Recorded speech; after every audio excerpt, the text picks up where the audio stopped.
What up, folks? It's your boy Chicago again, the handsome liberal, coming to you with another video.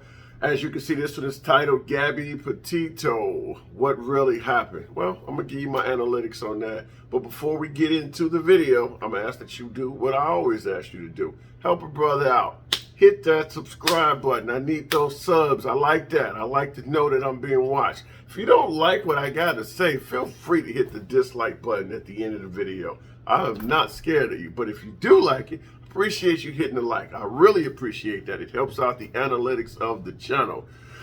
Gabby Petito, what happened with her and Brian Laundrie? Well, I made this video as a follow-up to my video from yesterday. And it's because I had a few comments on that. And in my video from yesterday, I made it clear that the cops did not do their fucking job. I mean, it's just plain and simple. You see the cops out in Utah, they're called to a domestic violence scene. The guy got scratches on his face. The woman is hysterical. She's saying she was apologizing to him for being mean. She's talking about how she has OCD and it makes her get frustrated at times. There is information that she was also trying to interfere with him while he was driving. Now, he did try to lock her out of the vehicle. Apparently, their feet were dirty or something like that. They're living in a van. He doesn't want her back in the van or whatever till they get clean or whatever, so he locks her out the van. Well, locking her out the van is no excuse for being violent. I mean, you know how many dudes get kicked out the house, get their clothes thrown out the house, are told to sleep on the couch, told to sleep in the basement, put their shit in the garage. None of that excuses a guy being violent and hitting a woman. So in a society of equality, it should work in reverse as well, right? So nothing about the police investigation out there in Utah says that he laid a hand on her other than to stop her from attacking him further. And that's not just from the cops police, that's from the cops investigation. It's also from witnesses that saw what happened, because obviously somebody called the cops on those two. So what do I think happened? I believe that Gabby got pissed off at Brian Laundrie for whatever reason and got into a verbal altercation, and Gabby went physical. She wouldn't be the first woman to start a fight with a guy and lose the fucking fight. Let's just be real. Women attack men all the time and find out that a man is bigger, stronger. I'm 6'6", 300 pounds, and I've had women attack me. So any guy is capable of being attacked by a woman, and they're always much smaller. And then when they lose the fight, they oftentimes pick up the phone and call police. I don't see any information that indicates Gabby called the cops, but the cops were called. Now, my belief, if I had to give my general take on it, is that once the police separated them, they got into a fight, police showed up to the scene, he had scratches on his face.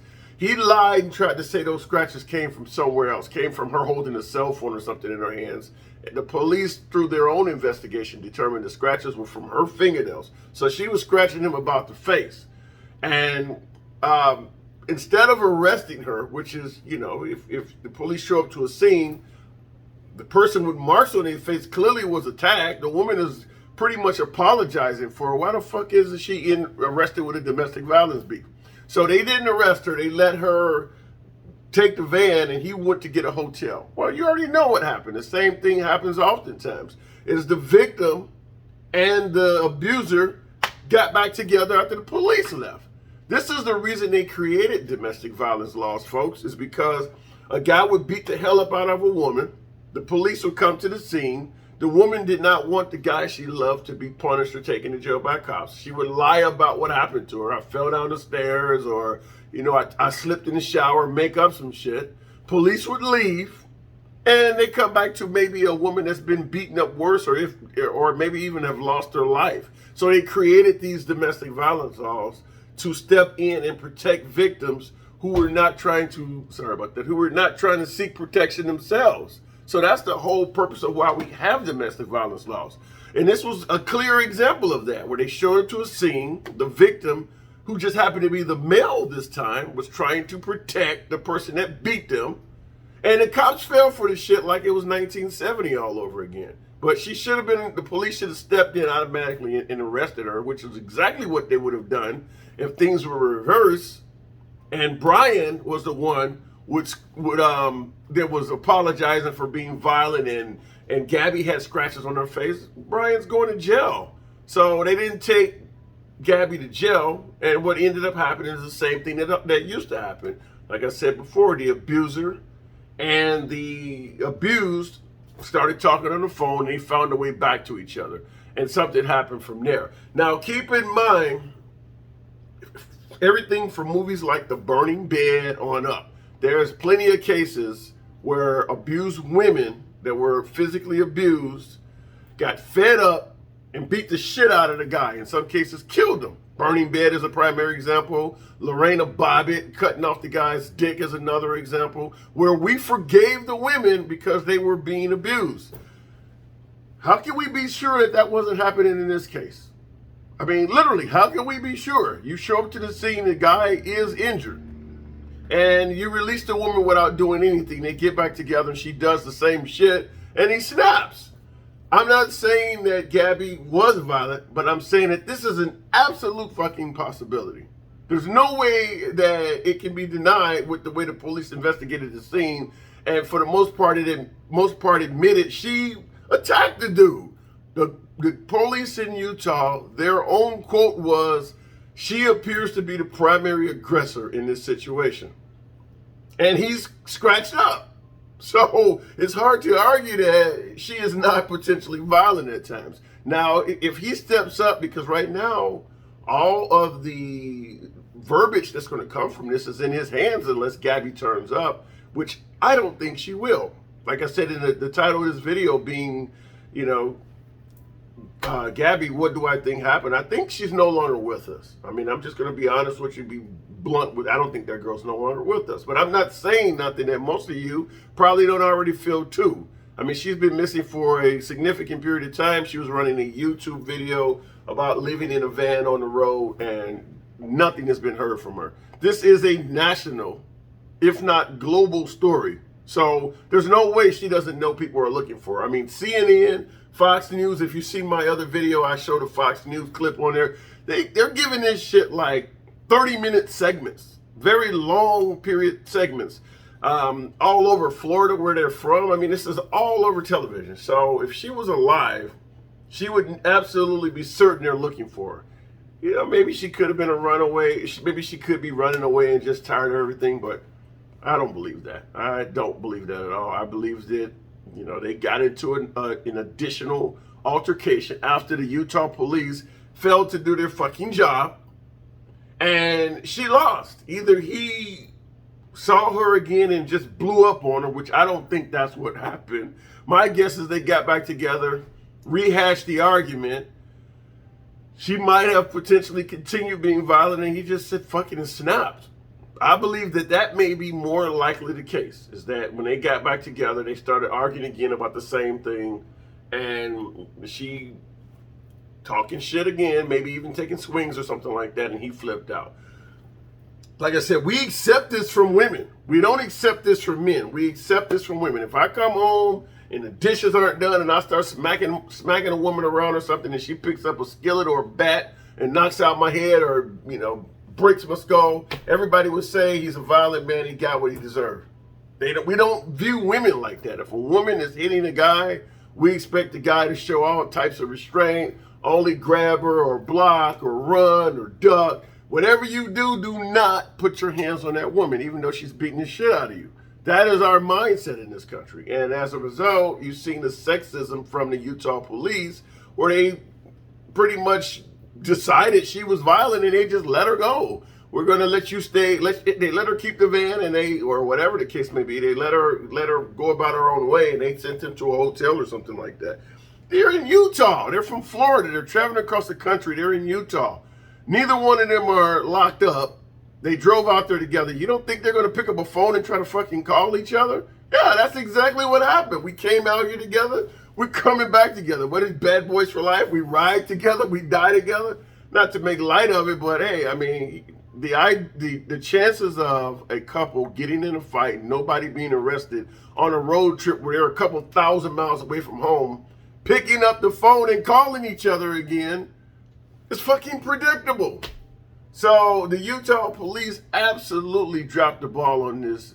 And yeah, if anything turns up awful with that girl, with Gabby Petito, which I feel fairly confident will, we just don't know when she's going to turn up, but whenever she turns up, the police have some responsibility in that. I cannot imagine that the Utah police trains their police officers in a situation like that to just let both parties go about their way. It was a sexist, pro-woman bullshit play all the way around. She should have been arrested. She would have had a domestic violence case. She would have been given a temporary restraining order, which would have prevented her from coming within a certain amount of distance of the guy she attacked, the person she attacked, until they had a court date. She'd have been given a court date out in Utah where she would have to come and answer for a domestic violence charge against her. That would have kept them apart. That would have made it illegal for her to even pick up a phone and call him. Now, that's not to say that she wouldn't have done it, but they don't look like the law-breaking couple. So, and this would have been the police doing what they were fucking trained to do. So, by them not doing that, she was 100% legal to pick up the phone and call him, and vice versa, and there was no issue with them meeting up again, and that fight potentially starting up right where it left off at, with him being scratched in the face and her apologizing, and maybe once again, a woman with OCD that admits she occasionally flips out, potentially flipped out again. And him being a stronger, somewhat bigger guy, and he wasn't that much bigger than her. If you watch my previous video from yesterday, you see them standing next to each other, taking a picture. He's maybe a few inches taller than her, but he's not that much bigger than her. Women do attack men. We need to be more clear at realizing that. A man can be battered by a woman. We need to get out of that old method of a woman can't hurt a man. That's bullshit. A kid can hurt you if they hit you smack dead in the face or scratch you or pick up something and hit you over the head with it. So the idea that a woman can't hurt a man is just insane. And yeah, so what happened most likely is they got back together. They got into a fight and she was on the losing end of that fight. It is not in his best interest to come forward or say any damn thing, which is exactly what his lawyer is advising him. His lawyer pretty much said in the news statement that when the police say anything can and will be used against you, that is true, and therefore I have advised my client to remain silent. It's 100% true. I mean, when the police are investigating something and they're talking to you and you're a potential person potential, if I can say this right, person of interest, nothing you say is good. I mean, just keep your fucking mouth shut. This is what lawyers tell clients all the time. Even when the police get in trouble, the first thing the police union tells them to do is keep your mouth shut. There is no benefit to you in talking to police. So don't ever think you're trying to help yourself. Anything you say can and will be used against you. They're not talking about what you say can help you, what you say can get you off. No, it can be used against you, and it will be. So just keep your mouth shut.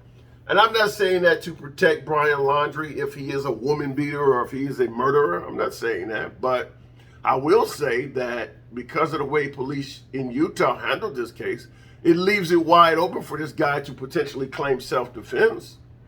If he simply says what I just said, we got into a fight and, I hit her and she fell down and hit her head on a rock or something like that and died, and I was scared of what might happen, so I buried her or something like that, and she's decomposed where they can't do a really good autopsy on her. It is reasonable doubt. I mean, because you had a clearly violent woman on camera admitting that she flips out. So look, she was hitting me and, and I had to defend myself and I hit her back harder or whatever, and, she went unconscious or something. I mean, if he says that, there's no way to dispute what he's saying if she's out there long enough where she starts to decompose, where you cannot do a really good medical evaluation of her. So the Utah police absolutely dropped the ball on this. But yeah, what do I think happened? I think that she's no longer with us, and I think that Brian Laundrie knows exactly where she is and how she perished. Now, there are laws against handling a deceased person, burying them without telling the cops and things like that. But they don't come with murder sentences. They don't come with the death penalty. So once again, like I said, I'm a 6'6", 300-pound guy. If I have to beat a woman up to death in self-defense, nobody is going to believe that. So it is in my best interest to keep my mouth shut. So I can understand from that aspect, because yeah, nobody's going to believe a man had to beat a woman to death, or a woman died at the hands of a man because she was violent. We just, as a society, we're still too sexist to believe that. And once again, before I close up the video, I would just say again that Utah police proved how sexist some of us are. They showed up to that scene like a lot of cops show up to a domestic violence scene, thinking man suspect, woman victim, man abuser, woman abused. And when the investigation proved that it didn't go down like that, they let the woman go. I mean, and they even said at the end of the video, unless he says something that indicates he beat her up, I'm going to turn her loose. Which is like, we showed up to the scene and all we need to find something that says the guy is bad. If we can't find something that says the guy is bad, the computer just comes up with an error because it's not programmed to see the situation the other way around. What happened to Gabby? I don't think she's with us anymore. So I'm gonna end the video right there. What do you think? I mean, seriously, what do you think? You think that, he just decided to stab her for no good reason at all? Think I'm way off? I'm out of the box on this? Is it wrong for me to say what I'm saying? Let me know. Your boy Chicago, the handsome liberal. I'm out of here.